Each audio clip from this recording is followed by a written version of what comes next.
When you grow up without a secure base, progress doesn't feel exciting. It feels dangerous. And when that happens, doubt, self-sabotage, and giving up at crossroads aren't personal failures. They're learned survival responses. Today, I want to break down how attachment, secure base, and internal working models shape your sense of safety, and why intuition disappears when you had to adapt in order to be loved. I'm exploring this because I'm relearning how to trust my internal signals after years of tuning them out. This is Francisca. This is my mid-crisis life, and today is Monday Mindset.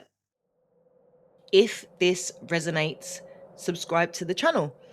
This is Monday Mindset, where psychology meets real life. Okay, so I'm going to try and give like a really brief breakdown of a very old, and it's not massively complex theory, but there's a lot of parts to it. So John Bowlby, after the Second World War, I mean, questionable. Was he trying to tie women to the kitchen sink? I don't know. But he came up with this whole idea of maternal deprivation. And that was basically that children need more than just food and water to be able to be healthy in order to survive, in order to be able to have the desire to live, right? There was also simultaneously another piece of research that came out about Romanian orphans and, you know, how they were stunted in their growth and in a lot of like physical ailments because there was no proximity to anybody. There was no interaction. There was no physical touch. They were just left in cots all the time. And then there was also stuff that they did on rats. There was like, you know, cuddly drink mum and then, you know, barbed wire drink mum. And the rats would eat from the barbed wire mum because she was the only one that fed them, but then just go back and spend all of their time. Oh no, it was monkeys. It wasn't rats. It was monkeys or chimpanzees or something, right?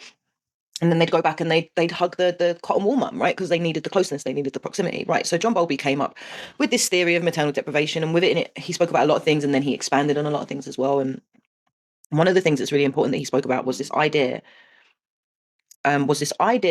of a secure base, right? And a secure base, you can literally see it in a toddler. They want their mum around or whoever their primary caregiver is, and they will literally you can see a proximity like a circumference, right? There's a beginning word that begins with R that I can't think of right now.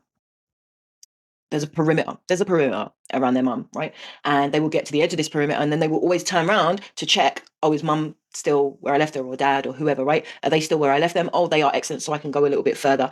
That is literally what a secure base is, right? So a secure base is a base from which a child can go out and explore the world. And as they get older, they can leave, you know, they can get further and further and further away from their secure base, knowing that they're still safe, right?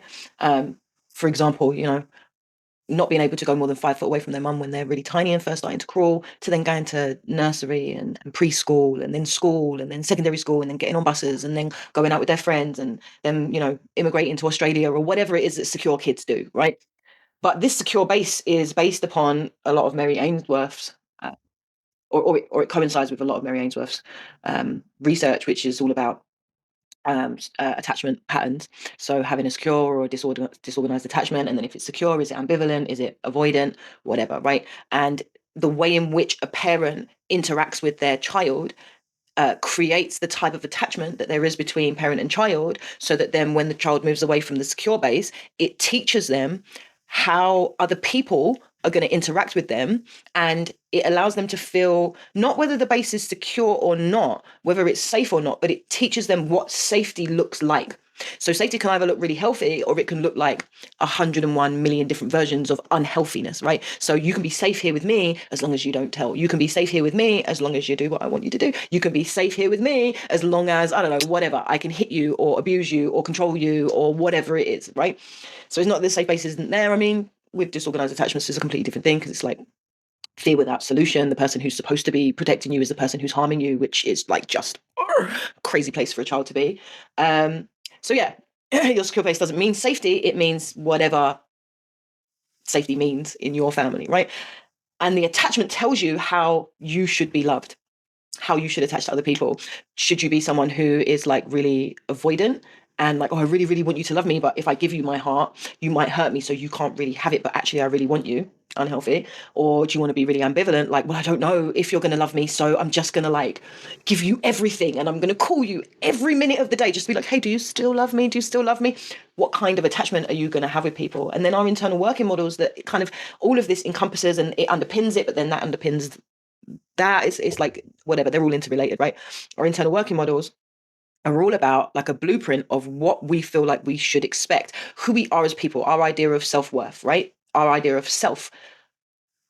Are we a person who deserves to be fed when we cry? Are we a person who deserves to be held when we're upset? Do we deserve reassurance? Do we deserve respect? Do we deserve to be able to put boundaries in place?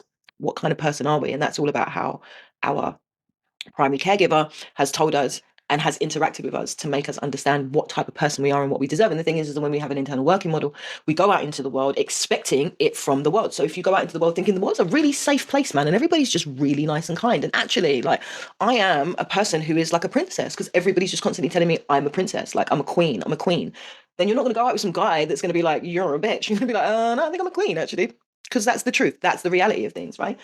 But if you have an internal working model where you're like, well, that's not what I should expect from people. People are dangerous. The world is a dangerous place. The world is hard and it's gritty, and you just gotta, you live and you're born and you die alone, and this is, like, there are so many people like that, right?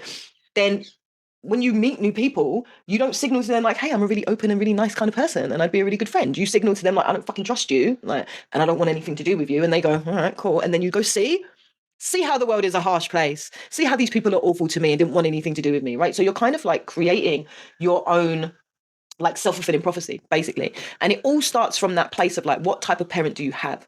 How do they parent you? Are they sensitive? Are they responsive? Are they intuitive? Like, is all of those like mirror neurons happening within that relationship where they smile and you smile and then they smile and you smile? Like, or like, are they really insensitive? Like, are they really intrusive in your life? Like, are they controlling? Like, whatever, right? There's so many things.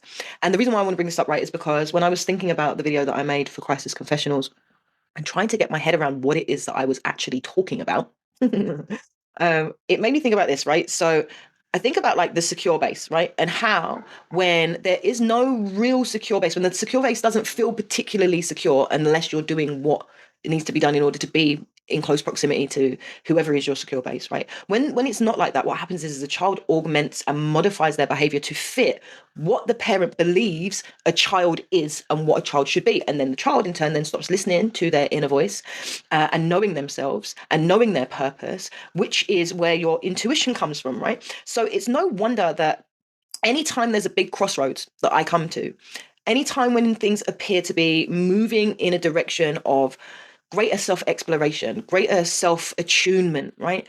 That I feel completely out of sorts, that I feel completely messed up, right? And I start to self-sabotage because this is not the blueprint that I've been given, right? It's not about self-exploration. It's not about self-attunement. It's not about moving into a direction that allows me to know myself better. I was told not to know myself in order to know my parents. That's really what I was taught, right? And it's like I've been taught to give up when times get hard because there was no reciprocity between me and my parents. There was no reciprocity of safety, of attachment, of love, of care, of security, right? So when I was crying out for safety as a baby, that wasn't there for me. So now I'm having to find my own emotional resilience. I'm having to find my own way to like self-soothe.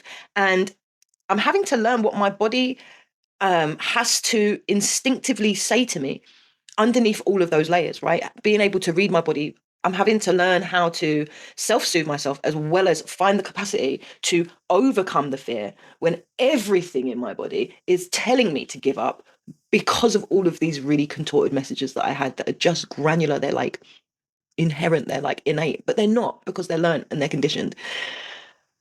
So it's a little brief whirlwind tour of some basic child development.